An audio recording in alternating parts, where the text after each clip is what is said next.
When the layoff list came out, I saw my name glaring at me from the very last line. I couldn't believe it. Furious, I tore the paper on the spot and stormed straight into Nikki's office. What the hell is this? Either you or Wendy must resign. Please be a little considerate. I consider her. But who considers me? If you couldn't do it, why did you make me promises? I knew you'd react this way. I've already asked someone to arrange a new job for you at another company with better pay. He reached for my hand to comfort me, but I shook it off fiercely. No need, just stay with your childhood sweetheart. We're breaking up. He didn't know that all this time, I'd been torn between staying and studying abroad.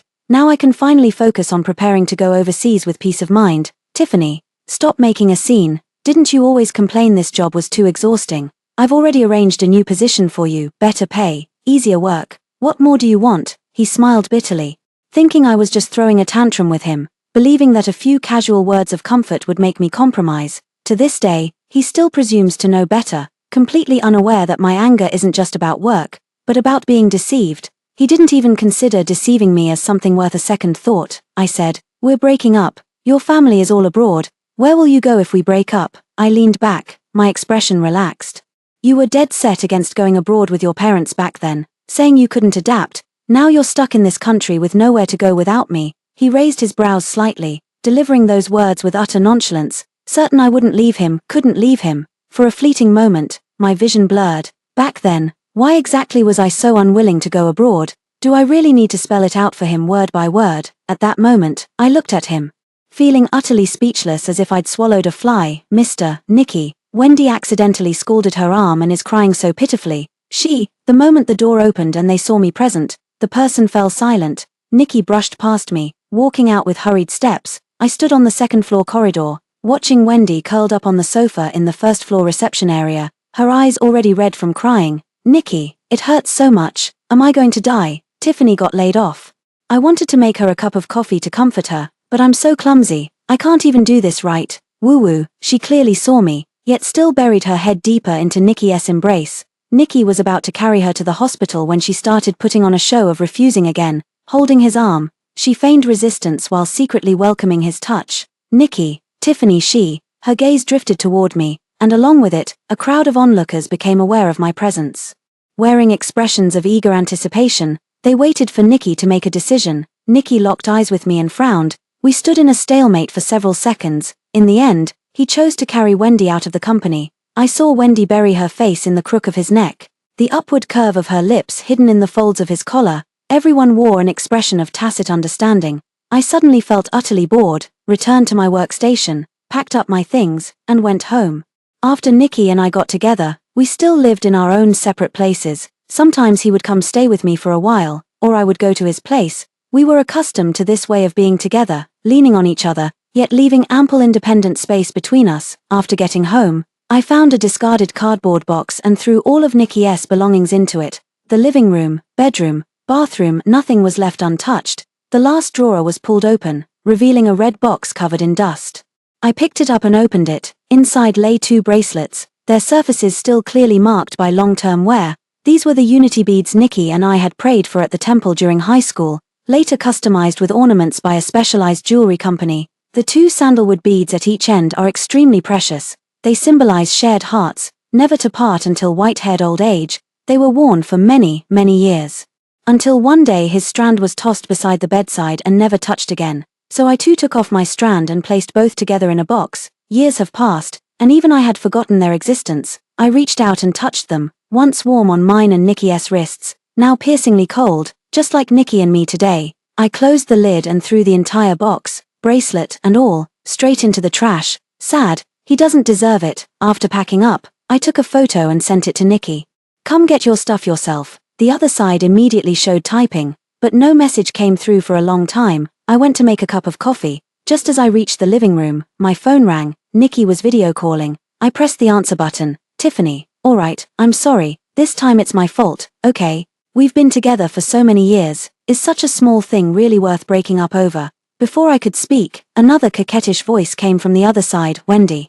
It hurts so much. Nurse, could you be a little gentler? Nikki, could you come help me apply the medicine? It really hurts." The scene shifts. Wendy sits on the hospital bed, crying her heart out. The young nurse, wearing a mask, looks at her with impatience in her eyes. I could read the unspoken words in her mind. "Fake. With such minor injuries, they'd heal on their own if you waited a bit longer to apply the medicine. What's all the screaming about?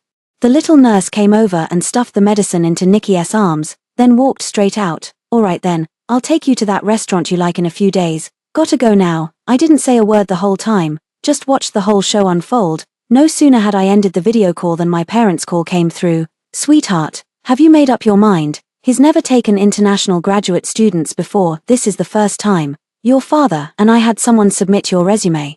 And he was very pleased. Come keep me company for 3 years, won't you? You're always staying in China. My parents took turns persuading me. I carefully reviewed the materials my parents had sent. That professor was my academic idol whom I greatly admired during my university years, a godlike figure in the business field I studied. Now, such a golden opportunity lies before me. Not being tempted is impossible, it's just that I was still hesitating about my relationship with Nikki. 3 years apart might change everything beyond recognition. Little did I know, it's already riddled with holes now. I can no longer deceive myself. But if I really want to take that professor's graduate program, I don't have full confidence either. After 3 years since graduation, many things have faded from memory. If only I hadn't declined the offer to pursue graduate studies at the Wharton School of the University of Pennsylvania back then, perhaps now I could directly apply for his Ph.D. program. It's just that the year I graduated, Nikki's grandfather passed away. Nikki was raised by his grandparents since childhood and shared an exceptionally deep bond with them. The passing of his closest loved one had once left him utterly devastated. To accompany him through those dark days, I declined the guaranteed postgraduate admission offer from the Wharton School at the University of Pennsylvania. I resolutely stayed. The school dean privately approached me multiple times. Tiffany, your future is in your own hands, this is no joking matter. Do I even need to explain how precious this opportunity is? Countless people are clamoring for it but can't get in. Are you really determined to give it up just like that? Despite his earnest persuasion, he still couldn't sway me.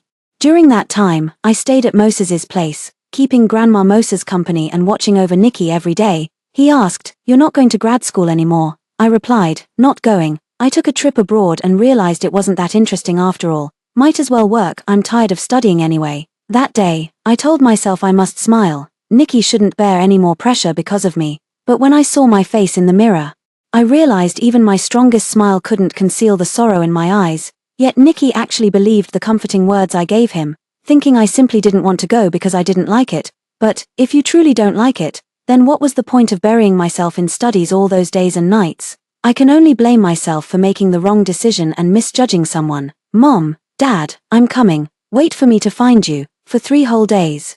I stayed holed up at home researching all sorts of materials. I didn't go back to the company, nor did I care about any resignation procedures. Since the company could kill the hounds once the hares are caught, why should I bother preserving any dignity? Sharon sent a message saying she wanted to throw me a farewell party. Sharon and a few other girls have been following me these past 2 years. We've spent countless days and nights together. It's impossible to say there's no bond between us. I agreed. Tiffany, over here. At the entrance of the private dining room, she waved to me. Everyone was there. How was today? After I left, did the company give you any trouble? When I asked, they all lowered their heads. Well, Tiffany, we've all resigned. Sharon scratched her head, trying her best to appear relaxed. What? Who made this decision? I slammed the table and stood up. No, Tiffany, don't be angry. We resigned voluntarily. Mr. Nikki approved it. This project is so important. It's almost done, and he fired all of you. I couldn't believe it. Milan gave a bitter smile. We were too naive. Wendy cried at the company, saying it was all her fault for making Tiffany you leave. She felt ashamed and insisted on taking responsibility, wanting to take over the project herself. But with her skills, we disagreed and jointly resigned in protest. Mr. Nikki said nothing and approved our resignation applications. Milan tried to sound nonchalant, but couldn't stop her eyes from reddening. A year of burning the midnight oil, all that was so hard-won. Who could willingly give it up without a fight? Everyone's here. Tiffany. Wendy entered the room still holding Nikki's arm, smiling sweetly. When she saw me, she quickly pulled her hand away, trotted over, and grabbed my arm with teary eyes. Tiffany, so it was you who made them leave. This was your own project. How could you bear to do this? Her impassioned speech left me utterly stunned. I stared at her, momentarily at a loss for which curse word would best suit her. What nonsense. We chose to leave ourselves. It has nothing to do with Tiffany. Milan stood up to defend me. But you still resigned. Tiffany, as their leader, you should have advised them not to be so impulsive. The company had to lay people off. Nikki had no choice. You're his girlfriend after all, you should consider his position. Besides, the company has nurtured you for so many years.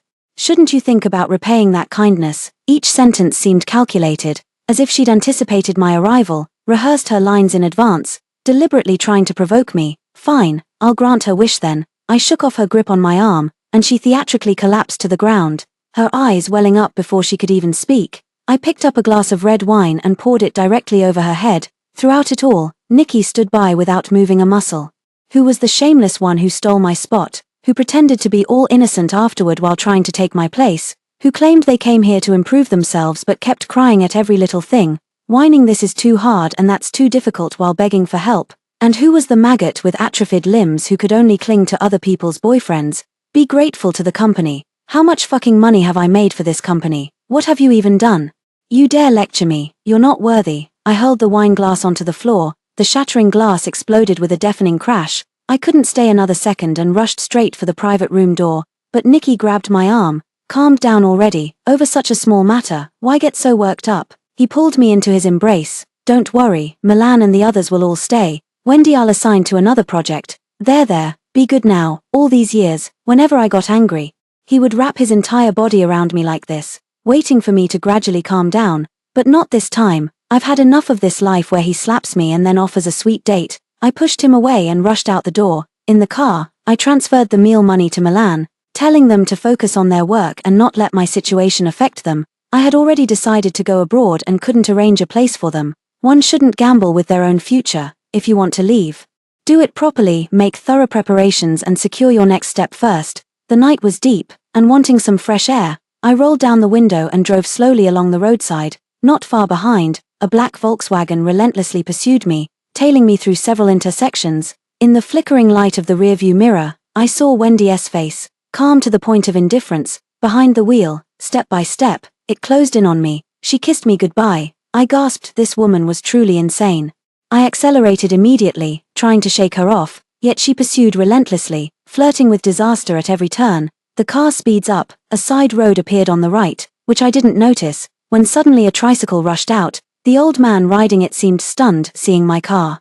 He neither moved forward nor backed up, just froze in the middle of the road. I slammed on the brakes. Wendy acted like she was on a warpath, not slowing down at all. Her car was already side by side with mine. If I swerved left, we would definitely collide. Otherwise, I could clearly see there was no way I'd stop before hitting that tricycle. At the critical moment, I had to yank the steering wheel right and plow into the greenbelt. Fortunately, there weren't any large trees in the greenbelt. The car swept through and gradually came to a stop. I opened the car door and stumbled out unsteadily. Wendy crouched by the roadside, utterly terrified and putting on an extremely pitiful act, looking as though she were the real victim. Nikki's car arrived belatedly behind them. What's wrong? What happened? Wendy saw Nikki as if clutching at a lifeline, rushed over and grabbed the hem of her clothes, kneeling on the ground, crying pitifully with tears streaming down like pear blossoms in the rain. Nikki, no, it's not like that. I didn't mean to. I just wanted to explain things to her. I didn't mean to compete with her for you. I'm just not as strong as she is. I'm scared that everyone will look down on me. So I always instinctively turn to you for help, because you're the only one I have by my side. Nikki, we grew up together. You know me, my head was dizzy and heavy. And I staggered several times, barely able to stand steady. Tiffany, say something. It wasn't me, was it? It was that old man. He deserved to die. He ruined you. Nikki, go catch him. Quick, he's running away. She crawled over, clutching at my pant leg. I couldn't tell whether she was putting on an act or had truly been frightened out of her wits, babbling incoherently. Either way, it was equally revolting. I mustered all my strength and kicked her away with all my might. She slid several meters across the floor, lying there gasping for breath. Call the police. My vision grew blurry. My head throbbed with pain. Nikki rushed over and held me tight. Tiffany, don't scare me like this. I'm taking you to the hospital. Open your eyes and look at me. You're not allowed to fall asleep. I said call the police. Have her arrested. With all my strength, I raised my hand and pointed at Wendy nearby. No, you can't call the police. My grandfather will kick me out of the house. I beg you, don't call the police. My consciousness began to blur, and I could no longer hear the sounds around me. The last sentence, I heard Nikki say to his driver, get some people over here to tow the car away and clean up the scene. I'm taking Tiffany to the hospital. I closed my eyes. In my unconscious state, memories began flooding my mind. When I was 5 years old, my parents' overseas business became increasingly busy. flying back and forth between countries, traveling for work everywhere. They simply had no time to take care of me. I was too young then to understand or comprehend. I cried and screamed until the food I'd eaten came back up, my head drenched in sweat. That child is too stubborn. I say we starve her for a few days. When she gets hungry enough, she'll eat on her own. A crowd of relatives surrounded me, scolding me for being so unreasonable. How am I supposed to take care of her? I can barely handle 2 grandsons as it is. Just dump the girl with a nanny. You're all spoiling her too much. Leave her at home for a month, and see if she still throws tantrums. After Grandpa said those words, Mom slammed the table in fury, picked me up, and stormed out of necessity. Mom had to take me along everywhere to discuss business. Why is this little sister always crying? Mosa's family ancestral home, where I first met Nikki. He took my hand and led me running all through the mansion. That was the happiest afternoon of my life during those years. Tiffany, time to go home, Mom called me, but I refused to leave. I stayed in the car all day, and although she was with me, she spent most of her time on the phone, barely speaking to me. That afternoon, I was having too much fun to hear a word Mom said. She's still so little. How can you take her running around like this? Grandma Moses came out, looking utterly astonished. How could this be proper for such a young child? Mom said I simply couldn't be apart from her. There really was no other way. I see she's having such fun playing with Nikki. Why not leave her at my place? She can keep Nikki company. Mom refused, but couldn't withstand my stubborn insistence. No matter how hard she tried, she couldn't drag me away. Helpless, I was left behind at Moses's old family home. Later, I found out that Nikki had a childhood sweetheart named Wendy. They'd been together since birth, and he was madly in love with her. But Wendy's family was prominent, and as the sole heiress, she looked down on him completely. Grandma Moses couldn't control her grandson and didn't want to earn a reputation for being overly eager to form family ties. Seeing how well I got along with Nikki, she happily kept me around. I don't remember how many times Nikki was scolded by Wendy when we were kids. Every time he cried, it was always me who comforted him. As time passed, we gradually grew up. I began to understand what liking someone truly meant. When I suddenly felt a flutter of attraction for Nikki, I was terrified. I moved out of Moses' place and cut off all contact with Nikki. We met again in our second year of high school when he suddenly transferred to our school and became my classmate. He had grown even thinner, with his hair tousled, and immediately became the object of many girls' affections. Tiffany, why are you pretending not to know me? He saw through me and started chasing me again. I knew from the very beginning that I would fall for him, even though I later found out that Wendy was betrothed in an arranged marriage not long after I left, and the match wasn't Nikki. I just assumed he had given up and was determined to start anew. In less than 2 years, the Derrick family's business suffered consecutive strategic missteps, leading to a sharp decline in their assets. Wendy's younger brother was born, becoming the new hope for the family business, while Wendy was tragically left at the altar. From then on, Wendy crept into the world of Nikki and me, ubiquitous, relentless, and utterly unhinged.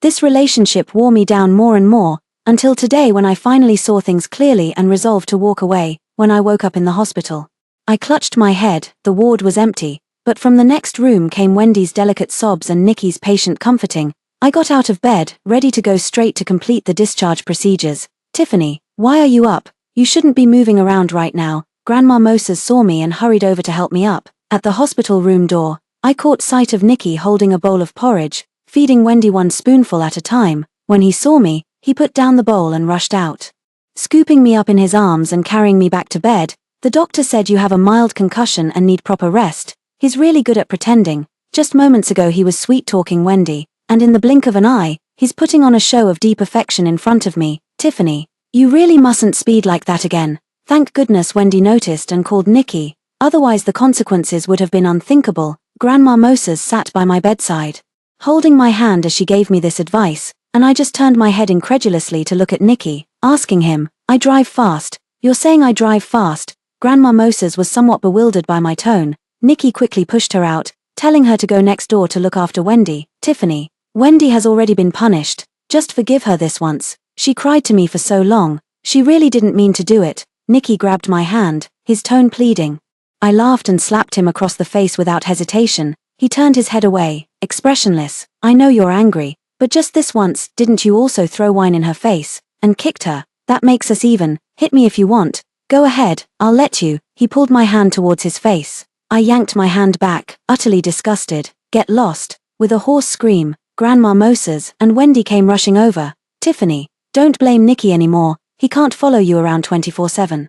If you keep this up, You'll only hurt each other's feelings. I can't take it anymore. This place is pure hell. One more moment here, and my chest would explode. I pulled out the 4, ran out of the hospital, and hailed the first taxi I saw. Hurry, master, go, in the car. I gradually calmed down and noticed unread messages on my phone. They were from Mom and Dad. They said they were coming back to the country for 2 days to help me handle some trivial matters, so I could focus on my studies without worries. Judging by the time, their flight should be landing any minute now. Nikki's call came through, but I hung up immediately and blocked the number. When I got home, I lay on the sofa and took nearly an hour to recover. The doorbell rang. I walked to the entrance and saw my parents' figures through the peephole. I pushed open the door and rushed into their arms, finally letting the floodgates of tears burst open. My precious daughter, what's wrong? What happened to your head? Mother looked at me with deep concern, trying to get a better look, but I clung to her tightly, unwilling to let go. My cousin and his wife, following behind, were startled by my reaction. Hearing that my parents were coming back to China to see me, they had tagged along, thinking to enjoy a domestic trip. It took quite a while before I gradually calmed down and entered the house with them, after listening to what I'd been through these past days. Dad paced back and forth in the living room, seething with anger. That bastard from the Moses family, I'll skin him alive. As he spoke, he headed for the door, which opened to reveal Nikki and Wendy hurrying in. You goddamned bastard. My dad kicked Nikki twice in the stomach. How dare you hit someone? Wendy shouted from behind. The cousin and his wife exchanged glances. Uncle, let us young folks handle our own business. Cousin yanked Nikki up and landed 2 right hooks on his face, making him curl up in pain. 2 more kicks followed, leaving his face flushed crimson. I'm calling the cops. Tiffany, just wait. You're going to jail for this. My sister-in-law is a pure-blooded American and only understood 2 words. She wanted to call the police. Charged straight at her with a sweeping kick. Wendy was sent crashing into the wall by the momentum, followed by a flurry of slaps that left her face so swollen she couldn't speak. She was terrified, scrambling up and trying to drag Nikki away to flee, yet Nikki clung desperately to the ground, raising his head to look at me. I couldn't be bothered to spare him another glance. Uncle, Auntie, it's not like that. Please let me explain. Blood seeped from the corner of his lips, but still he refused to give up.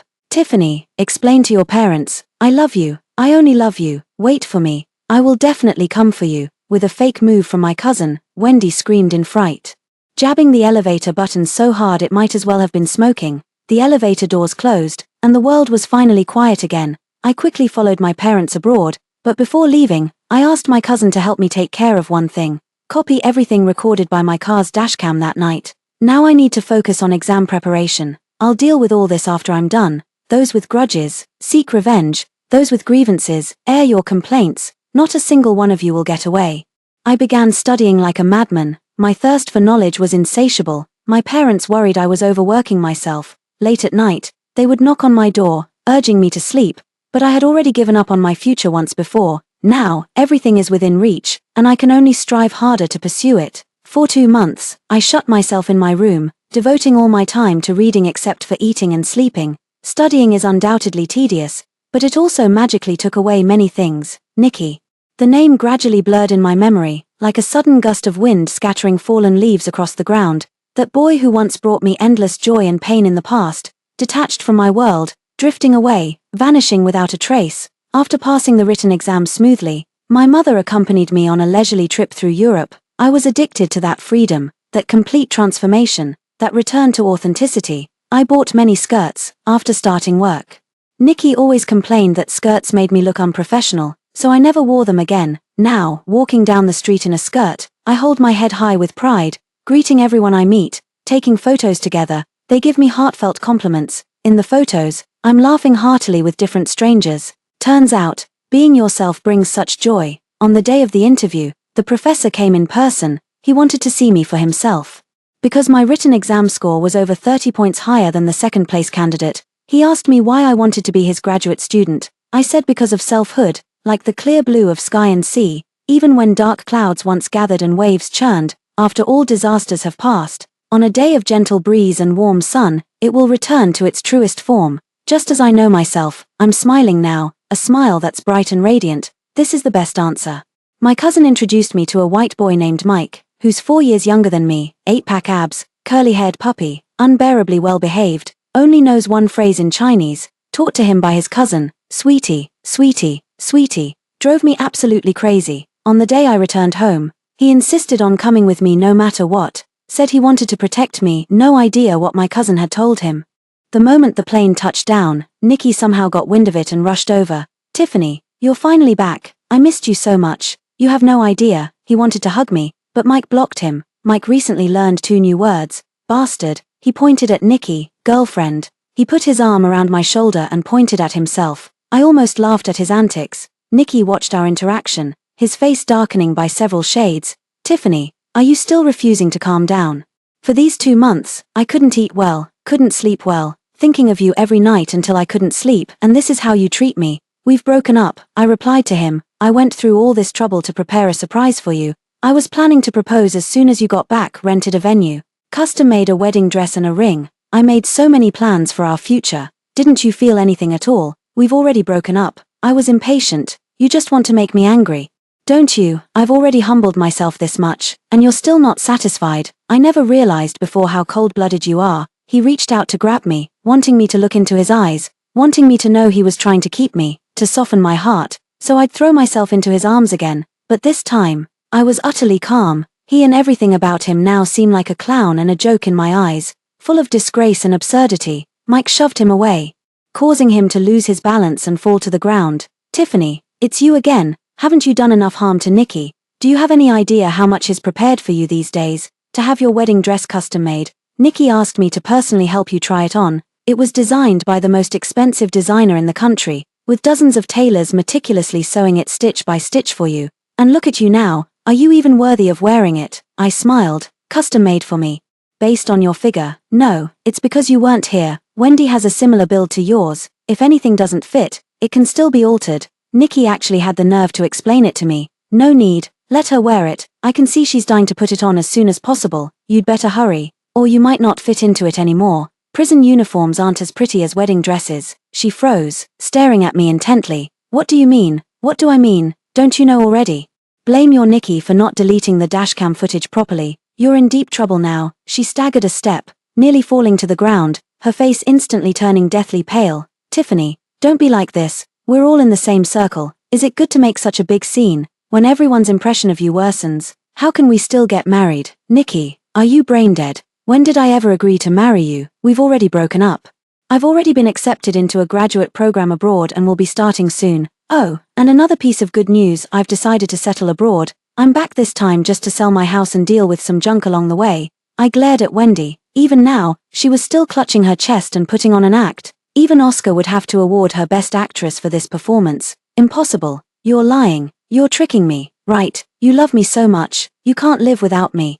How could you leave? You're just lying to me." He tried to charge forward again, but this time Mike kicked him flying. He lay on the ground, his eyes filled with pleading and humility. "Tiffany, don't go. You can't abandon me. I'm tired." Just as I turned around, Wendy crawled over and grabbed the hem of my skirt. "Tiffany, I was wrong. It's my fault. You can't do this. You'll ruin me like this." I crouched down, extended 2 fingers, and pinched her face. "How beautiful. Such a lovely face, what a shame." I smiled and pressed my fingers harder. "Did you ever think you'd ruin me when you cut me off with your car?" I flung her head aside. She collapsed to the ground, completely deflated. I thought, this time at least, her tears were genuine, because she truly felt the pain. But expecting me to soften, dream on, the evidence was captured clearly, even revealing Wendy's sinister expression. The police immediately arrived at Wendy's home, causing quite a commotion. Wendy's status in the Wendy family had already plummeted after her younger brother was born. This incident completely destroyed all the efforts she had made over the years to climb her way up. It said that night, Wendy knelt for hours in the Wendy family home until she lost consciousness from the lashes of old Master Derek's whip. But in the end, the Wendy family still used their connections to spare her from prison, but her reputation was utterly ruined, in the end. Old Master Derek directly arranged a marriage for her with a dissolute young man from a minor family. This was even more unbearable than killing her. On the wedding day, she ran to Mosa's house, begging Nikki for help, but couldn't even get Mosa's door to open. In the end, she had no choice but to marry beneath her station. Rumor has it that after marriage, that dissolute playboy tormented her relentlessly, leaving her utterly unrecognizable.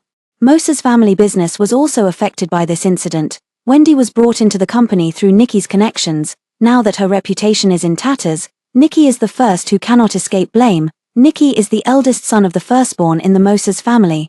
deeply cherished by the two elderly heads of the household and groomed as the family successor, but in this incident, Nicky's two paternal uncles seized the momentum to escalate the situation, stripping him of his authority and drastically cutting his influence within the company. From then on, the power of life and death over the Moses family business changed hands. In the family war, Nicky lost, utterly defeated. The house didn't sell quickly, so I stayed in the country for a while. Sharon called. "Tiffany, we have a new leader, I'm in charge now." Our project was successfully completed, just some final touches left.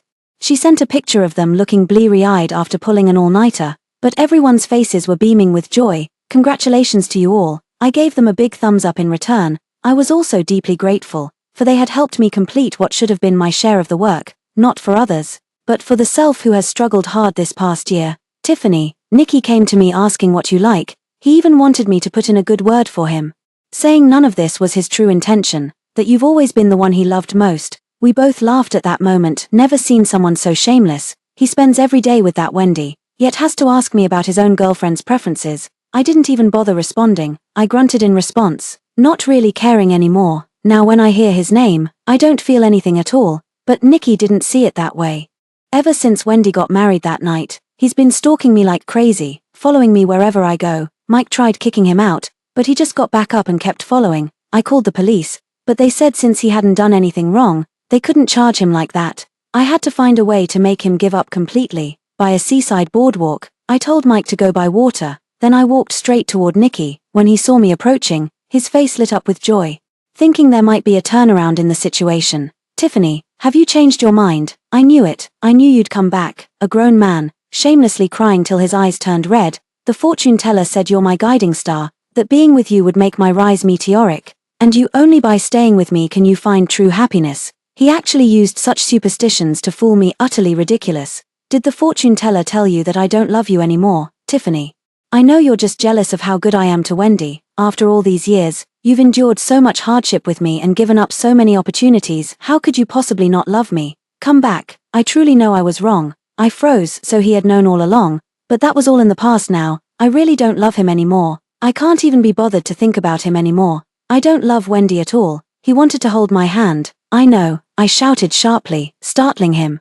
A flicker of panic flashing across his features. "I've discovered why you don't love Wendy. I finally understand. Turns out you're just vain and insecure." He gave an awkward smile, his knuckles turning white as he gripped the railing of the boardwalk. "What nonsense are you talking about? As a child, you desperately pursued Wendy, yet couldn't earn a single proper glance from her. Later, when she fell on hard times and came clinging to you, you deliberately kept things ambiguous, neither accepting nor rejecting her. I could never understand why before. Now I understand everything clearly, because this way, you can show off in front of those brothers you look down on and say, 'Hey, buddy, look, she used to be as delicate as a white lotus, untouched and untouchable, but now she's clinging to me like a dog.' You're stringing her along, just like she strung you along before. You're taking revenge on her." Nicky was struck by my words, his legs beginning to weaken. "The better you treat her, the more others will praise your generosity, applaud your broad-mindedness, and say you understand human relationships, but you will never marry her." My words sent him stumbling backward in shock. "Even though you know I never liked her, even though you know how much suffering she's caused me, you know everything perfectly well, yet you still play dumb and refuse to commit.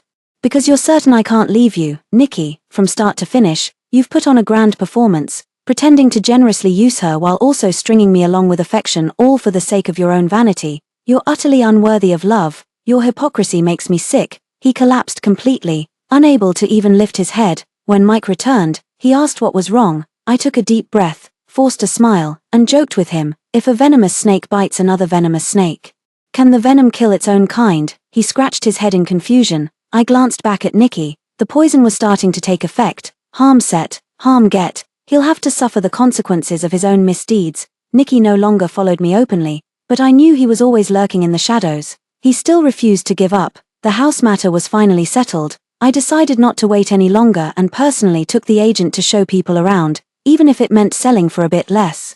Getting it sold sooner would mean leaving sooner. I never expected Wendy to show up so suddenly. She looked utterly destitute, her arms covered in bruises. Clearly life hadn't been kind to her. She rushed forward, pulling a kitchen knife from her bag, completely unhinged. Mike shielded me as we retreated to the stairwell, with her chasing us relentlessly. Nicky rushed forward and started wrestling with her, giving me quite a fright. you're still protecting her. I must have been blind, I should have trampled you underfoot for life like when we were kids. Damn simp, you deserve to be toyed with by me. She and Nikki were locked in a struggle. Bitch, my life, it used to shine so bright, and you ruined everything. Bitch, you bitch. Nikki freed up a hand and slapped her several times in succession. The two wrestled on the ground, likely fueled by adrenaline, with neither gaining the upper hand. You slut, and your lover too, two pieces of trash. It was Wendy's husband, that playboy she married. Three people formed a brawling tangle, the scene utterly unsightly. Each of them harbored intense hatred for the other two, throwing punches and kicks with all their might. Mike covered my eyes, telling me not to look. The wail of police sirens grew closer, and before long, all three were escorted into the police station. After that, I never paid attention to any news about them again. 3 days later, the house was transferred. I took the money and bought the earliest available flight ticket. On the plane, I fell into a deep sleep. For a full 10 hours, I slept with extraordinary peace and tranquility. Mike kept watch over me until the plane landed, only then reluctantly waking me up. I rubbed my eyes. Outside the window was dusk. I held Mike's hand, laughing all the way as we weaved through the crowd. In the glow of the sunset, I spotted Mom and Dad coming to pick us up at the airport. Happiness, it turns out, is so simple. Story 2. Luke had another paranoid episode, this time suspecting me of cheating behind his back. To force me into confessing and swearing my innocence, he took our 5-year-old son away and left him with his ambiguously close female secretary. Refusing to come home for a long time, I asked him one last time, "Are you coming back or not?" Luke sneered, sitting motionless, dissatisfied with my attitude. Our youngest son clung to the female secretary, also saying he didn't want mommy but wanted the sister to stay with him. I nodded. I completely gave up on the father and son, turned around, and walked away. Hello, everyone. Welcome to my channel. Subscribe us to read wonderful stories every day. Now the story begins. Seeing my movement, the crowd behind me instantly fell into silence, until my fingertips touched the door handle of the private room. Behind me came the harsh screech of a chair being violently pushed back against the floor. Luke's expression changed abruptly as he stood up, angrily calling out my name. "Teresa, is this the attitude you bring when you come to apologize and beg me to come back?" I frowned, turning back to correct him coldly. "I never said I came to apologize. Moreover, it was just that during a job interview, when the male HR representative walked me to the company gate. I politely smiled and thanked him. Was that wrong?" Luke was clearly infuriated by my stubbornly unrepentant attitude, and by his side, our youngest son Ethan was devouring his 5th serving of ice cream, the very treat I usually forbid him from having too much of. Completely oblivious to his parents' quarrel, his stomach is delicate, too much cold food easily gives him stomachaches. I couldn't help it and called out to him in a warning tone, "Ethan, no more eating." To my surprise, Ethan stretched out his little arms to protect his ice cream. Frowning, he angrily and irritably snapped at me. "I won't." The onlooking Shirley, who was Luke's female secretary, wore an even deeper smile on her face. She gently stroked Ethan's head, seemingly mediating but actually fanning the flames. She said, "Oh come now, Mrs. Lewis, if the child wants to eat it, just let him. I'm taking care of Ethan. He won't eat anything wrong." It wasn't her own child, so of course she didn't care. I was burning with anger, wanting to retort and argue with her, but out of the corner of my eye, I saw Luke, who remained indifferent as his wife and secretary clashed right beside him, and the one who happily took Shirley's hand, deliberately in front of her mother. Ethan said sweetly to another woman, "Thank you, Shirley. You're so good to me. I like you the most, Tilda." All the words he wanted to say suddenly stuck in his throat. It was like having a bucket of cold water poured over his head.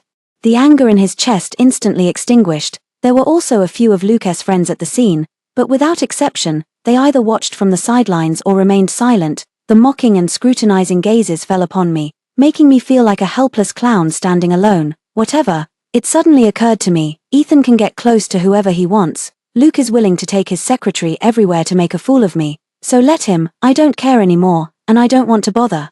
Ignoring Luke's icy stare and Shirley's provocative gaze, I calmly pushed the door open and left. The door slowly closed behind me. The people inside didn't seem to care at all, as if they wanted me to hear them. "Luke, your wife seems angry. Aren't you going to comfort her?" To be honest, Teresa isn't as petty as you made her out to be. I thought she'd get into a fight with Shirley, ha ha ha. Exactly, what a shame.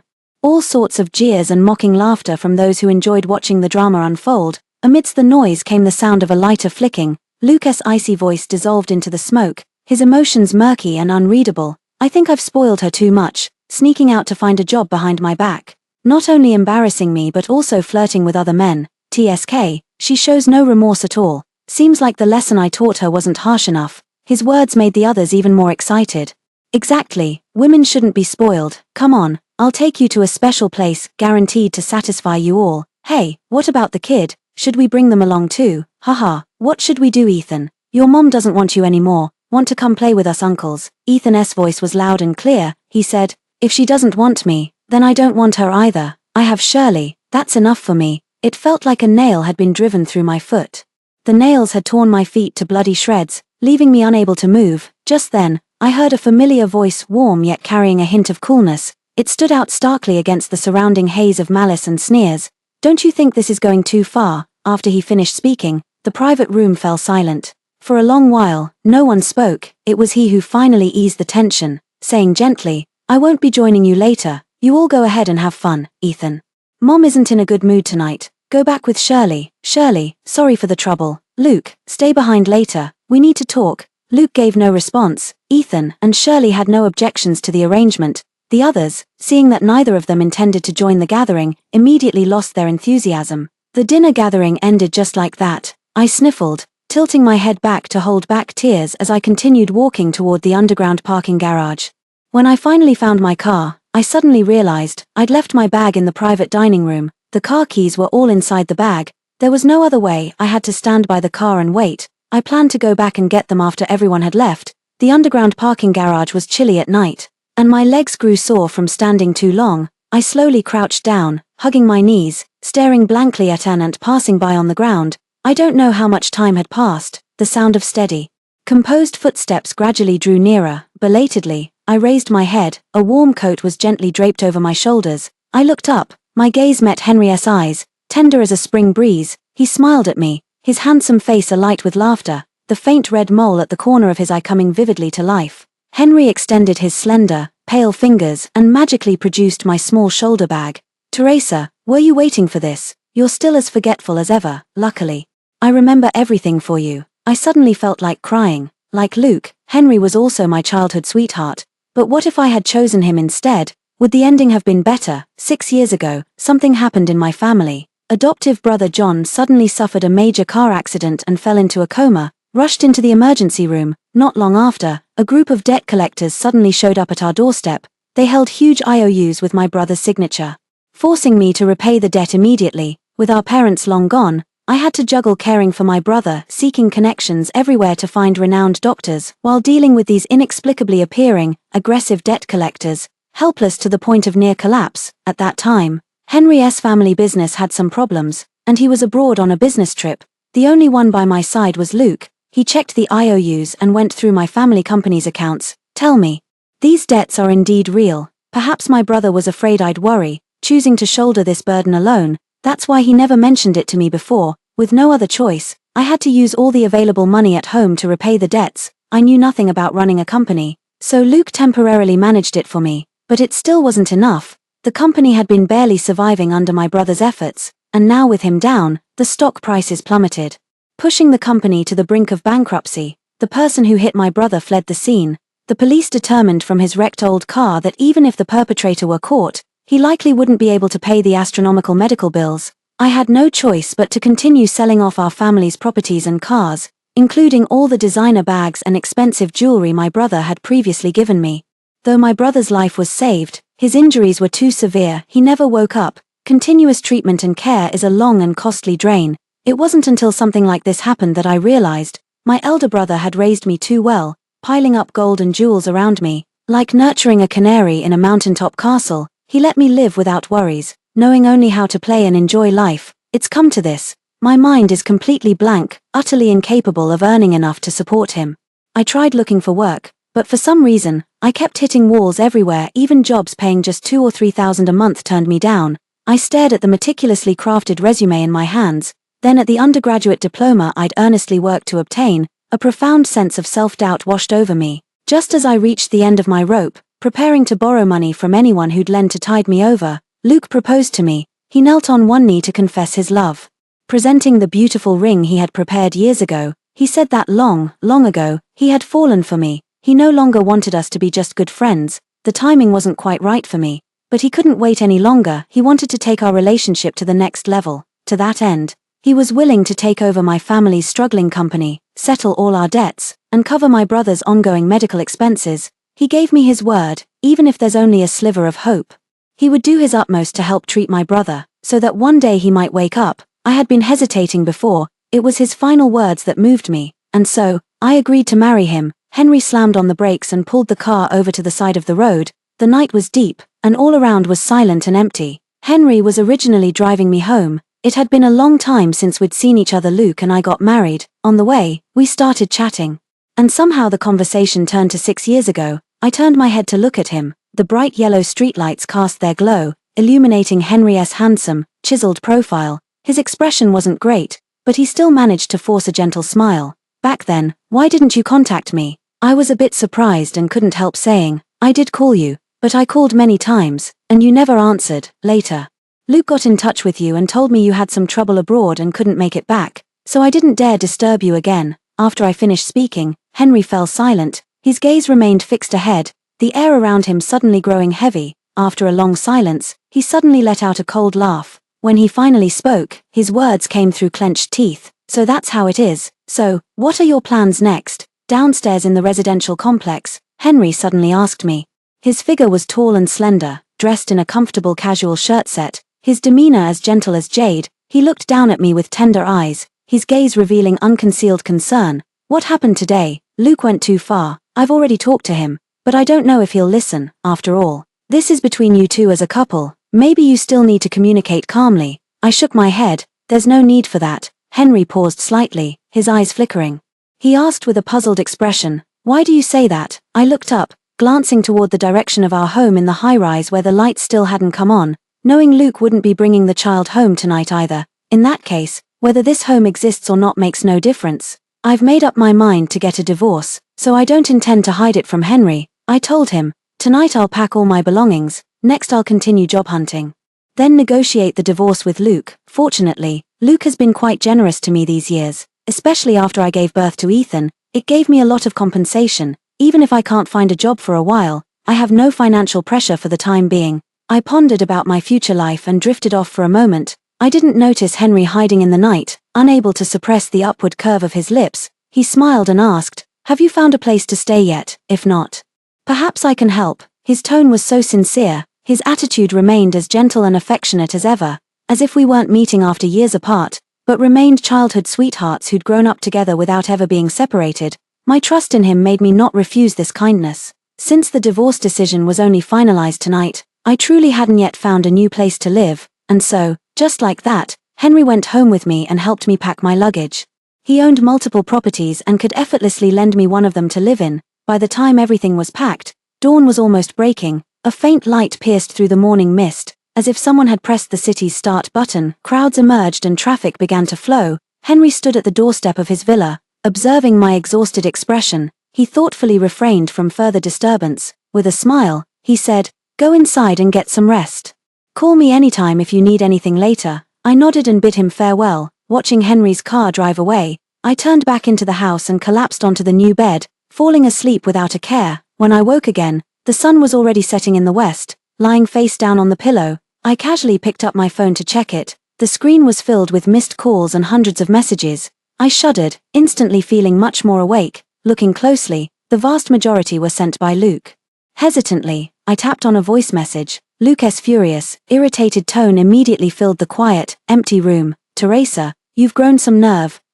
Daring to run away from home. Don't think you're something special just because Henry is helping you. Have you forgotten you're already married with a child? Can't you just behave yourself? I'm giving you one last chance right now, immediately, this instant. Get your ass back home. Otherwise, I'll have them turn off your brother's life support machines. Don't push me. He secretly installed surveillance cameras at home. Last night's moving video with Henry, he probably saw everything. I abruptly sat up in bed. The air conditioner in the room steadily delivered a comfortable breeze. Yet I suddenly felt as if plunged into an icy cellar, my hands and feet turning cold and weak in an instant. I never would have imagined Luke would actually threaten me with my brother's life. He had completely forgotten. Back when he proposed to me, what promises did he make? The vows once spoken from his lips have now become sharp knives stabbing into my heart. My body remained frozen for what felt like an eternity. At last, Trembling, I picked up my phone and opened the unread message sent by Henry. It was completely different from Luke's furious threats after our relationship turned sour. Henry told me tenderly and considerately that he had already ordered takeout ingredients for me. When I wake up, I can just do some light cooking and have a meal ready. He reminded me to remember to eat on time afterwards, told me to send him a message after getting up. He knew of a dessert shop that made delicious little cakes. By the time I finish my meal, the fresh dessert delivery should probably arrive. So meticulous and thoughtful. For a fleeting moment, I thought it was a message from my brother who had just woken up in the hospital. My eyes couldn't help but well up with tears.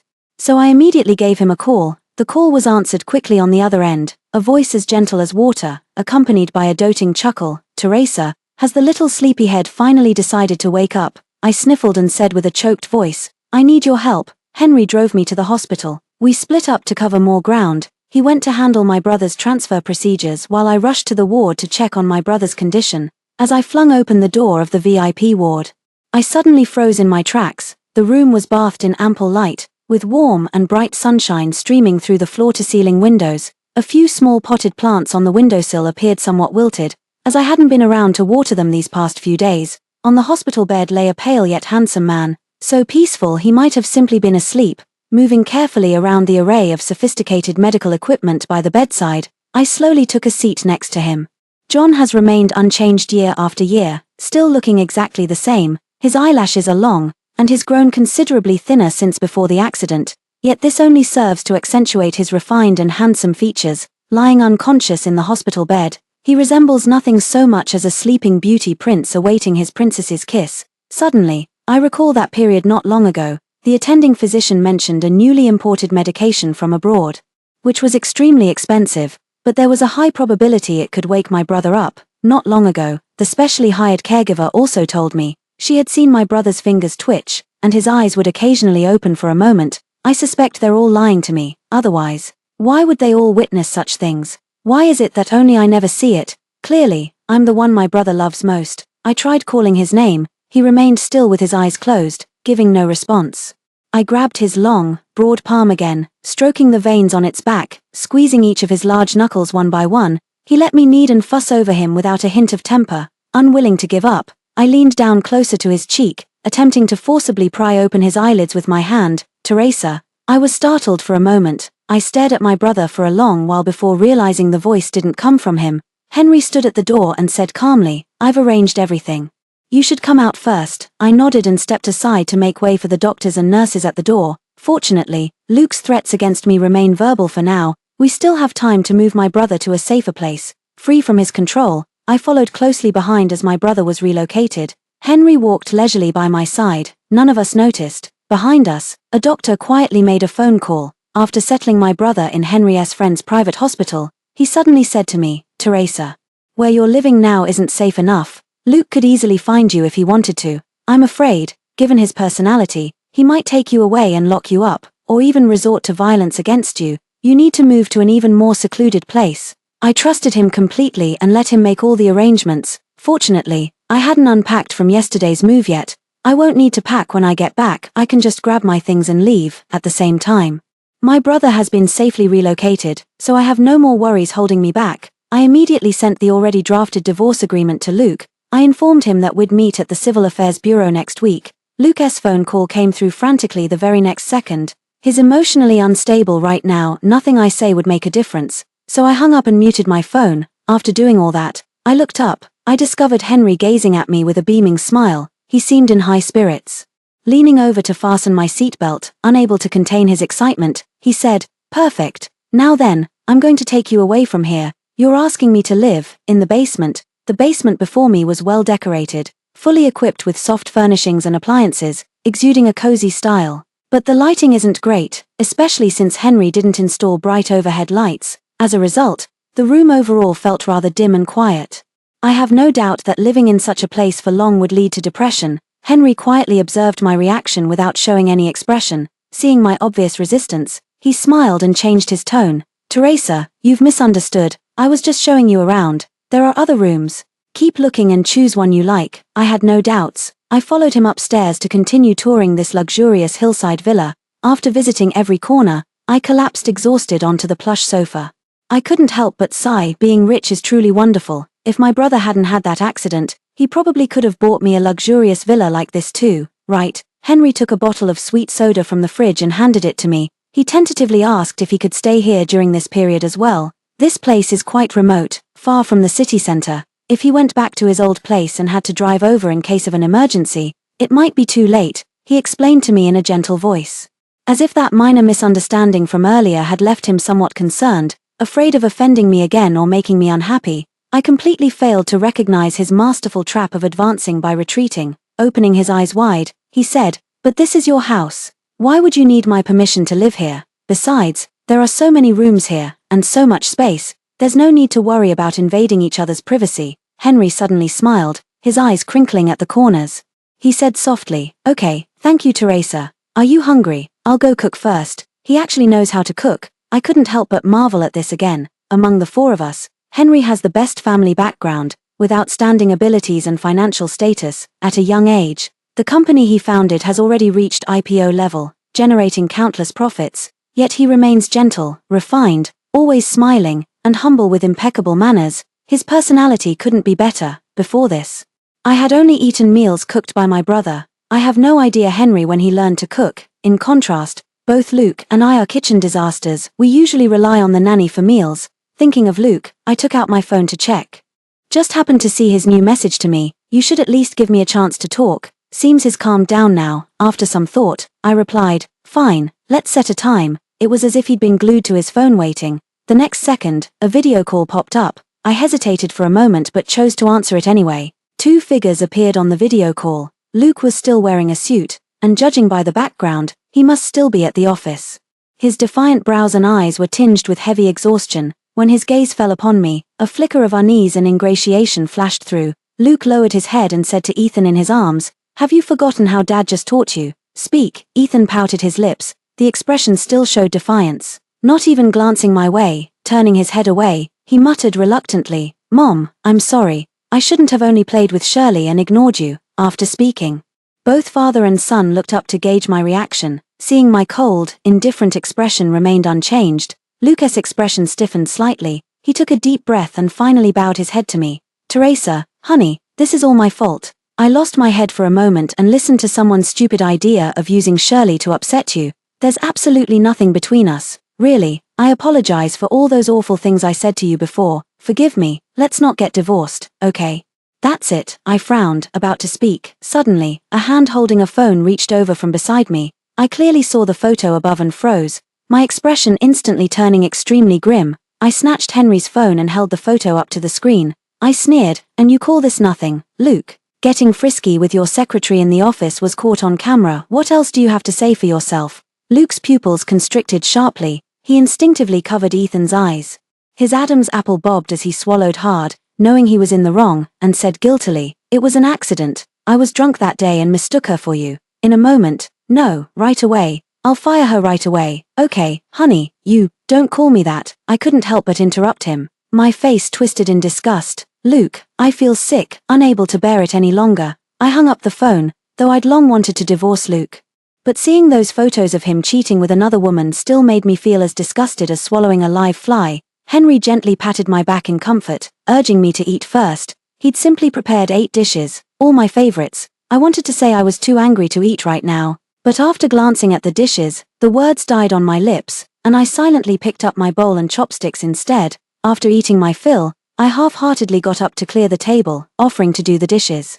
Henry saw right through me and said with a smile, "Leave it, I'll do them later." So I plopped back down onto my seat with a clear conscience. Henry finished washing the dishes, came out of the kitchen, and even casually prepared a beautiful fruit platter for me. People simply can't be compared to one another. I lavished praise on Henry for his domestic skills and competence. He accepted all the compliments with a beaming smile. He suddenly tossed out a casual joke, "If I'm so great, have you ever regretted not marrying me instead?" Without thinking, I blurted out, "Of course I have." Compared to Luke, that temperamental and paranoid control freak, Henry is practically the perfect husband. I didn't notice Henry's suddenly darkened gaze fixed on me, slapping his thigh in regret. "If only your phone had worked back then. I could have borrowed money directly from you instead of having to marry Luke to pay off my debts." Henry became interested. He placed his hand on the table, propping his chin with a single palm. With a gentle smile, she gossiped. "Oh, sounds like you don't like him at all." I gestured with my thumb and forefinger. "Just a tiny bit.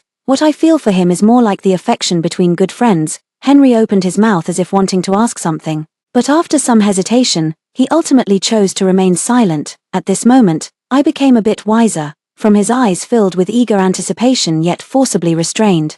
I seemed to understand his unspoken words. What he wanted to ask was, how about me? How did I feel about him? He didn't voice the question, instead raising his cup to take a sip of water. I also lowered my head and continued eating from the fruit platter. We tacitly avoided the subject by mutual understanding. After Henry had treated us to good food and drinks for 3 days, Luke agreed to the divorce, but on one condition: I had to meet him in person. I knew he wouldn't give up so easily.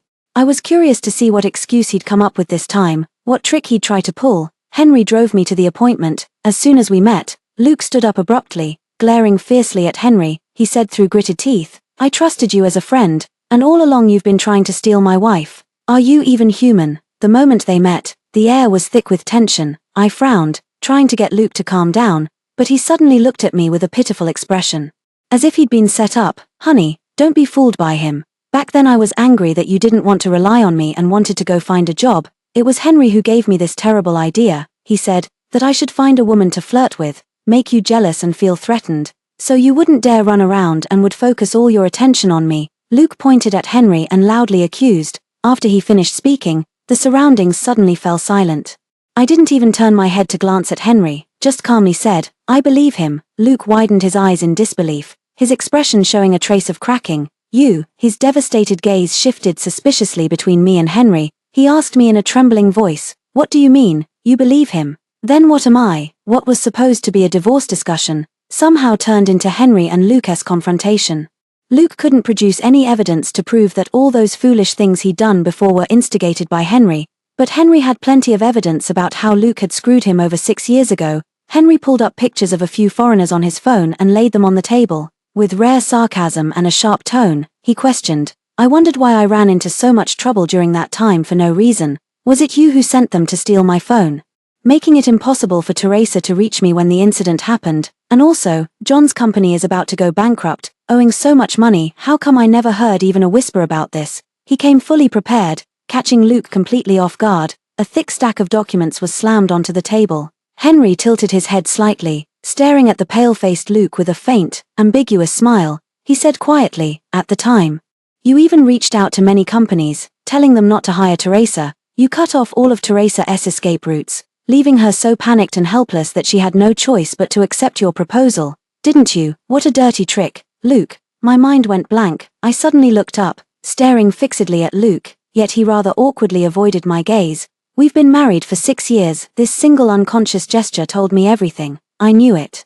Henry was probably telling the truth about all this. My ears were ringing, listening to Luke's dying struggle of excuses, as well as Henry's resounding rebuttals and challenges. Word by word, Luke was left sweating profusely, speechless. Luke, unable to win the argument, couldn't help but reach for my hand, pleading weakly for me not to believe Henry. I didn't speak, slowly withdrawing my hand, and then, with all my strength, I slapped Luke hard across the face. I took a deep breath, trying to control my trembling body. Gritting my teeth, I said, "I want a divorce. If you don't agree, then let's just go to court." Luke turned pale, but his eyes were terrifyingly bloodshot. He slightly parted his lips, as if wanting to call my name again, but I couldn't bear to stay another moment. Turning away to leave him with only the sight of my rapidly retreating back, Henry raised an eyebrow at Luke, who stood frozen in place, with a triumphant smugness, hands in pockets. He leisurely followed me as we walked away. When we reached the roadside, Henry gallantly opened the passenger door for me. He circled to the other side and got in, but wasn't in any hurry to start the car. "I knew nothing at the time. The moment I returned to the country, it was to attend your wedding with Luke." Henry lowered his eyes, revealing a somewhat bitter smile. "I found it hard to accept, so I went abroad again soon after. Not long after, news came that you were pregnant. I couldn't focus on work back then, so I wandered aimlessly on solo trips, forcing myself not to check your and Luke's social media updates. It wasn't until much later that I suddenly recalled some suspicious details, which prompted me to start investigating gradually." Henry turned to look at me with an apologetic tone. "I'd actually gathered all this evidence long ago, but you and Luke were already married with such a grown child. I struggled with whether to tell you. I'm sorry." Teresa, he blamed himself, saying, if only I had noticed earlier. Suppressing the grief and anger within, I raised my hand to wipe away my tears. Shaking my head, I said, this isn't your fault. I should thank you for telling me the truth. Otherwise, I'd still be like a fool, completely kept in the dark by Luke. Just mentioning that name fills my heart with hatred. Back when my brother had the accident and fell into a coma, I was alone, confused, and panicked, not knowing what to do. My first thought wasn't to rely on others, but to shoulder the burden myself, desperately searching for work everywhere. Although Luke, Henry and I were childhood sweethearts who grew up together, but I never expected them to help me unconditionally, yet I never could have imagined, Luke not only refused to help, but also kicked me when I was down, making a complete fool of me. To think he'd resort to such despicable means to force me into accepting his proposal when I had no way out. All these years I'd been so grateful to him, even when I wanted to terminate the pregnancy immediately after the unexpected conception, yet at Luke's pleading, I gave birth to Ethan, and the result is, Luke treated me like this, from the initial deception, concealment, and framing, to the current paranoia, emotional neglect, and infidelity. Knowing him and growing up with him, I must have been cursed for 8 lifetimes. My fingers trembled with rage as I took out my phone to amend the divorce agreement. The original terms stated that I would leave with nothing, and our child would remain with Luke. I had initially tolerated this, despite him being the guilty party in our marriage, out of gratitude for Luke's years of support toward me and my brother. But now, absolutely not. I'll make Luke pay back what he owes me twice over. The words on my phone screen blurred through my tears. My hands trembled too violently to type. Henry let out a soft sigh, his warm, large hands enveloping my ice-cold fingers. He coaxed, I'll help you, Teresa, don't worry. He tried to divert my attention. He asked with a smile, want to visit your brother at the hospital? I've put him on the latest imported medication, it's working well. The nurse says he's been in good spirits lately. Tears soaked my lashes, my face a complete mess from crying. Hearing his gentle tone, my grief-stricken, helpless heart suddenly found a feather to rest upon. The warm, tender comfort slowly eased the rigid tension in my overstrained body. I slowly wrapped my fingers around his 2 long digits. Feeling safe and secure, I sniffled and mumbled softly, thank goodness you're here. Henry's smile deepened. He raised his other arm and gently wiped away the tear stains at the corner of my eye. The divorce agreement was Henry asked a top-tier lawyer to redraft for me. At the same time, he assured me he would make Luke pay the price. I trusted him completely. Arriving at the new hospital, this time I saw with my own eyes my brother's fingers twitching slightly. The doctor told me I could visit more often during this time and talk to him more. Perhaps one day my brother might wake up. This is practically the only thing that's made me happy in so long. It's been 6 years since my brother's car accident. 6 whole years. He never responded to a single word I said, yet 6 years ago. On the day of his accident, it was just an ordinary, tranquil morning. Bored after waking up, I kept calling him to pester him. At that time John was at the office, busy with work and meetings. The phone occasionally carried the sound of his fingers tapping on the keyboard, along with his deep, magnetic whispers as he gave instructions to his assistant.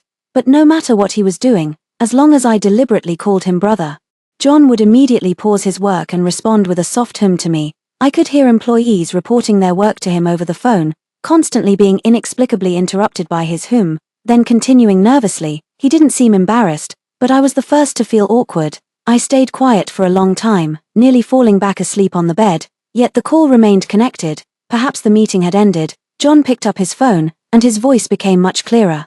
He smiled and asked me, miss me? I drowsily lifted my head from the soft pillow and casually replied, of course, come back soon to keep me company. There was a rustling sound from the other end. Moments later, I heard John walk out of the office announcing that we'd have a half-day holiday today. He coaxed me over the phone, telling me not to fall asleep yet. On his way home by car later, he would stop by my favorite restaurant to pack lunch. By the time I finished dawdling through my morning routine, he'd be home to eat with me. Reluctantly, I dragged myself out of bed. First, I played some games on the tablet for a while. Under John's persistent supervision, I reluctantly gave up searching for drinks in the fridge and went to wash up in the bathroom instead. By this point, our call duration had reached 2 hours, 7 minutes, and 23 seconds. A tremendous crash followed by a series of explosions rang out. My phone slipped from my hand and fell to the ground with a clatter. Then, the call ended. I stood in the quiet, cozy room, stunned and bewildered. Hesitantly, I called out, bro. No more responses could be heard. On the Henry's 7th day staying at the villa, Luke agreed to leave with nothing and additionally gifted me 10% of the Lewis family's company shares. I said I didn't want to see him anywhere other than the Civil Affairs Bureau. He agreed as well. The annoying matter was finally coming to an end. I thanked Henry and told him about my intention to move out. Henry, dressed in casual and relaxed home clothes, was originally working on his computer. Hearing my words, his typing fingers suddenly paused. He slowly raised his head, his expression calm, even somewhat puzzled as he asked me, "Why, are you unhappy living here?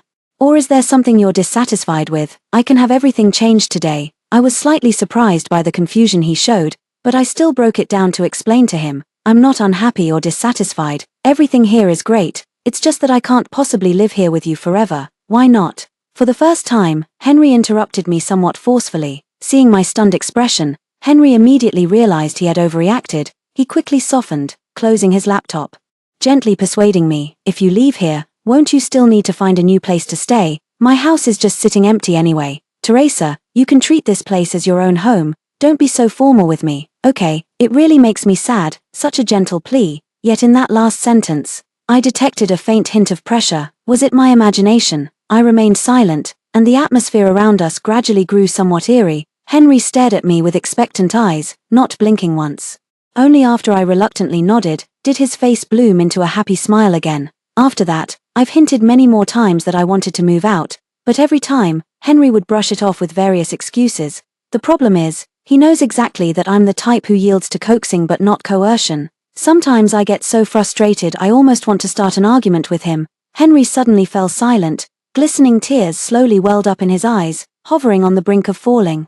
His beautiful face etched with sorrow, a pitiful, aggrieved expression that seemed wounded by my actions. My anger instantly dissipated, leaving me tongue-tied and speechless. Openly leaving wasn't an option, and sneaking away wasn't possible either. The garage was locked, making it impossible for me to walk down this winding mountain road to the city. Hailing a cab wasn't feasible either. Outside vehicles got stopped at the mountain's base and couldn't come up. I was growing increasingly agitated. And Henry seemed infected by my mood, becoming equally urgent in his actions. No one knew what he was tinkering with. He remained out of sight for a long time, until this day. I woke from a nap and pushed open the door. Before me lay a sea of pink flowers, covering the living room and stretching from the second floor all the way down to the first. Henry was dressed in a perfectly tailored white haute couture tuxedo, looking extraordinarily handsome, with a bouquet of red roses in his hand. He seemed somewhat nervous, turning around to see me while rehearsing his lines. He even fumbled to hide the small ring box he was clutching in his palm. My eyes widened in shock, feeling an overwhelming surge of astonishment in my heart. As he walked toward me with a smile, I instinctively stepped back. Quickly waving my hands, I blurted out first, "No, no, no, don't do this." Henry's smile instantly froze on his face. His long leg hovered mid-step, neither advancing nor retreating. As if he hadn't anticipated being rejected so completely, so thoroughly, that not even an opportunity to speak was granted. A long silence followed. He asked me sincerely, "Don't you have even the slightest bit of affection for me?" I didn't know how to answer. I could only choose to remain silent. Henry's shadows crossed his brows as he casually tossed aside the bouquet in his hand and walked toward me. He lifted my chin, the mirth gone from his eyes. "Answer me." He insisted on an answer, reluctantly.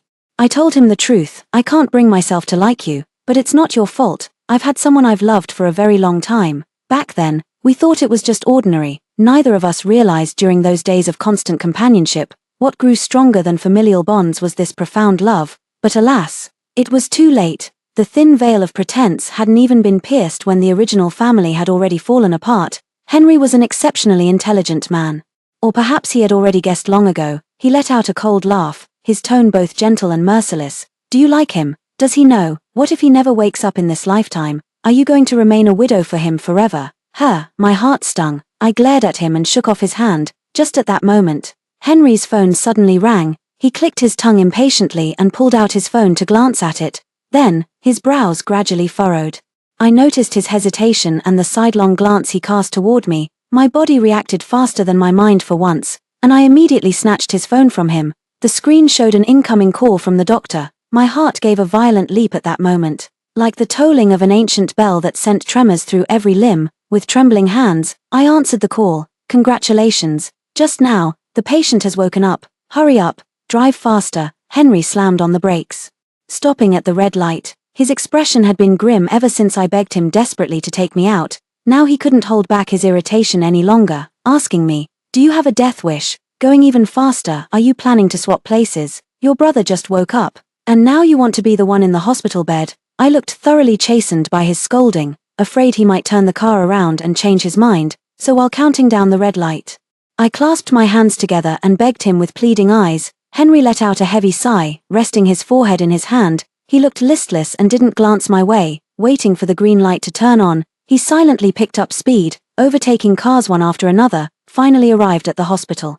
I couldn't wait any longer and sprinted all the way. Brother, I burst through the familiar hospital room door, gasping heavily. I stood frozen in place, staring wide-eyed at the familiar figure sitting on the hospital bed. Tears suddenly surged uncontrollably. I could hardly restrain myself and was about to rush forward to give him a bear hug, when I heard John put down his soup spoon. He asked somewhat coldly, "And you are?" In an instant, my entire body froze.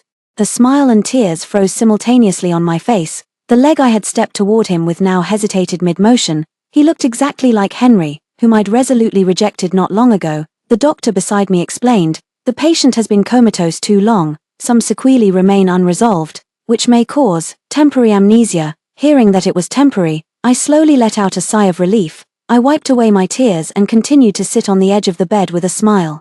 My gaze traced the contours of his handsome, chiseled face with nostalgia, though the expression on that face was now cold and distant, bearing no trace of the doting indulgence and unconditional yielding it once held. "I still feel extraordinarily fortunate. I'm your sister, Teresa, your only sister." John's expression faltered slightly. I thought he had remembered my name, my eyes lighting up, but suddenly, I heard him ask with some confusion, "Are we not blood-related siblings?" I didn't expect him to be so perceptive, nor did I anticipate this question. Instinctively, I wanted to avoid answering and lowered my gaze to the small dining tray on the bed. "Is this all you're eating? Isn't it too little? Should I go buy you more?" John frowned slightly, displeased that I changed the subject. "No need. You haven't answered me yet." I bit my lip. Under his unfamiliar, scrutinizing gaze, I gradually felt a long-lost sense of embarrassment. Henry, who had been leaning against the doorway watching, suddenly smiled, unable to mask his aggression. He said to John, "So you don't want a sister who isn't related by blood anymore, Teresa?" I feel he's too different from the John of before. Maybe he's already become a completely different person. "Look, you'd better come home with me." John furrowed his brows even deeper, staring at Henry by the door. "And who are you?" He inexplicably disliked this strange man. Turning to the doctor, he said, "I need to rest. Please ask all unrelated people to leave." I lowered my head and quietly stood up, but then my wrist was abruptly seized. John relaxed his brow and comforted me gently. "Wasn't talking about you." Henry rolled his eyes and let out a cold snort. The ward door slammed shut behind him with a heavy thud. "I'm actually the daughter of your family's housekeeper." After a long silence, I lowered my head and stared at the ground. With great difficulty, I brought up my long-buried origins. "I've been spoiled for so long that I almost forgot. What kind of privileged young lady am I? The treasured pearl of the G family. I'm nothing but just an ugly duckling John's affection made to shine. I'm 3 years younger than John. As for my mother, she started working for the G family right after graduating from university. The G family was kind enough to allow my mother to bring me along to work after I was born. That's why John and I grew up together, from the moment I was born. He treated me as his own sister. Later, my mother and John's parents passed away one after another, leaving only John and me to depend on each other. Everyone knew John had a beloved baby sister. Even with different surnames, few would doubt our connection. Everyone took me for the young miss of the G family, except for those who grew up with me, like Henry Luke. No one knew I was actually just a housekeeper's daughter, like a tiger playing the fox's game suddenly rolling over. The fox on its back fell flat, as if its true mask had been stripped away. Before the cold, amnesiac John, humble and exposed, with nowhere to hide, but I kept my head down, uneasy with anxiety. John looked down at me pensively, his expression thoughtful. He still hadn't released his grip on my wrist. Lost in thought, his thumb unconsciously brushed lightly against my skin. Soon, he seemed to have figured it out. He nodded knowingly and said something astonishing. "So, you're actually my lover too?" "Right." I suddenly raised my head, my entire face uncontrollably turned burning red. I opened my mouth, wanting to pull my hand back, wanting to tell him no. Between us, until his car accident, we were simply very close siblings, nothing more. But John tightened his grip on my hand slightly, not letting me pull away. At the same time, he saw right through what I wanted to say. He tilted his head and retorted first, "Isn't it? Then why does my heart suddenly race the moment I see you?" In the past, these would have been the words I used to tease him. John said these words with a completely straight face. I couldn't tell whether he was being serious or just teasing me as a joke. My lips trembled slightly, unable to withstand even the slightest provocation. John watched intently as I blushed with embarrassment, unable to suppress the corners of his lips curling upward. He leaned back against the headboard, shoulders relaxed. It was a very comfortable posture. Little sister. Did I used to call you that? Tell me everything that's happened in these 6 years. That day, I stayed in John's hospital room for a long time, talked until my mouth went dry, tried to take advantage of his amnesia to hide certain things, but he was too perceptive, those deep, calm eyes fixed on me unwaveringly, observing every subtle shift in my expression. Whenever I start preparing to conceal or deliberately omit something, he would be the first to gently squeeze my wrist and whisper that I'm being naughty, completely and utterly having me under his control. Several hours later, John, who had just recovered from a long illness, couldn't resist his drowsiness and fell asleep. I finally breathed a sigh of relief and seized the chance to slip away quietly. To my surprise, Henry was still waiting outside the door all this time. Seeing me come out, he first gave me a suspicious once-over with his scrutinizing gaze. Only after confirming my clothes were intact did a hint of a smile appear. What's with that look? As if I'd do anything with a patient who just woke up from a 6-year coma in a hospital. Henry gave a hollow laugh and said, "Who knows, if we hadn't grown up together, just seeing how clingy you two were 6 years ago, who would have thought you were siblings?" Henry was brimming with resentment, but fearing my anger, he kept his complaints to a minimum. All right, are you hungry?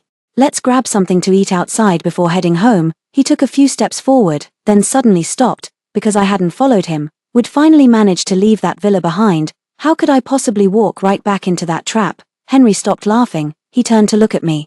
His face expressionless, his voice remained gentle, yet carried a suppressed plea. "Don't do this to me, Teresa." I couldn't give him the reaction he wanted. Some feelings are destined to go unrequited from the very beginning, whether it was him or Luke. The hospital corridor at night was eerily quiet. Especially on this floor, the surroundings were so quiet that the rustling of leaves in the wind and the occasional chirping of cicadas could be heard.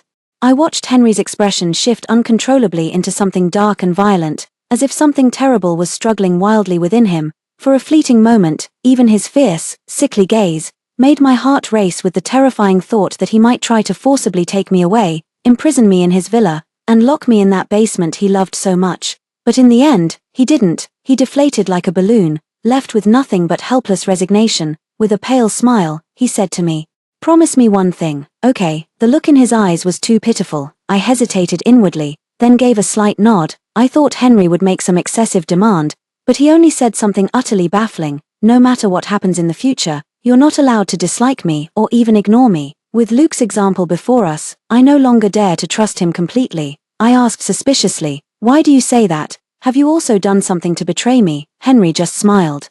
I've always been the one getting tricked into revealing things. When it comes to things he doesn't want to talk about, I almost never get answers from him. Not only that, but he started acting shameless too. "Anyway, you nodded and agreed. If you go back on your word later, I might just lose my mind." With that, he turned and walked away decisively, as if afraid he might regret it. His retreating figure looked lonely and desolate, yet he never once looked back. It was truly strange.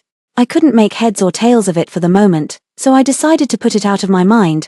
The doctor wasn't lying about it being temporary amnesia after all. After a week, John had already regained most of his memories. After rehabilitation training, he could walk normally again and was ready to be discharged from the hospital. Tomorrow will be the last time Luke and I go to the civil affairs office together. Luke was very cooperative, so the whole process went extremely smoothly.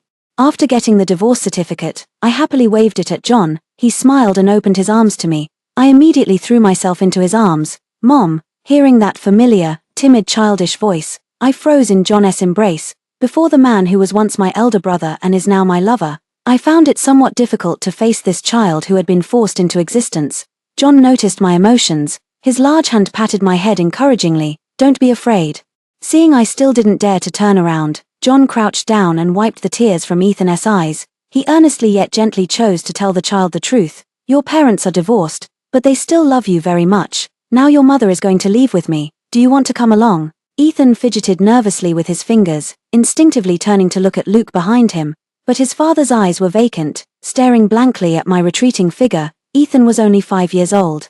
Though usually spoiled and disobedient, yet now faced with the scene of his parents divorcing and going their separate ways, he was still at a loss, not knowing what to do, and could only stand there dumbfounded, shedding tears. He said nothing. John could still sense his concerns. He coaxed gently, "Be good. No matter who you're with now, you'll still be able to see Mom and Dad in the future." John tugged at the hem of my skirt. "Baby." I immediately gave him a light kick in retaliation. Blushing as I scolded, "Don't call me that in front of the child." At least he turned around. I locked eyes with Ethan, who was whimpering with his head tilted up. My heart softened, and I bent down to pick him up. I pinched his nose and said resentfully, "Do you still want Shirley in the future?" Ethan immediately threw his arms around my neck, wailing, "No, I only want Mommy." John stood up, chuckling as he chided me for still being upset with the child. He patted Ethan's head, then quite naturally reached out to wrap his arm around my waist. From beginning to end, not a single person paid attention to the devastated Luke. We didn't return to our original home. John bought a small Western-style house again in the downtown area where every inch of land is worth its weight in gold. I looked at the 2 black cards in his hand, wondering where he got the money. John said mysteriously, "Got it from the person who hit me as compensation." I couldn't believe it. "I've seen that guy before. Where would he get that kind of money?" John mumbled vaguely. "There's always someone richer." TCH. Clearly, he didn't want to tell me. I crossed my arms and frowned, saying, "Are you going to tell me or not? If not, I'll get angry." John laughed and hugged me. "Will a kiss make it better?" "I'm being serious." John planted more and more kisses, his voice hoarse as he said, "So am I, baby." After a long separation, even the slightest transgression could spark a fire.